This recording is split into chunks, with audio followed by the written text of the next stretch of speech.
tayo ngayon sa Latagan ni Kuya Danny. No? Ito ay araw ng linggo, January 19. So ito, may nakita tayo ditong TV sa kanya na napakamura talaga at smart TV na rin siya. So ito, nakikita naman natin. Ito yung kanya ng TV is 32 inches as 2,500 na lang. So ito ay brand new na siya mga idol na.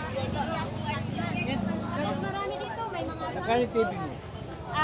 2,500 na lang. Ito, 450 na lang sa mga mahilig mag-sangyup.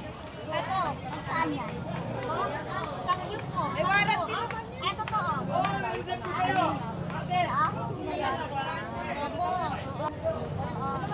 So dito naman tayo. Ito ay smart TV ng mga bayan. TV Smart Talent. TV Smart 2,500 po na lang. 2,500. HDTV.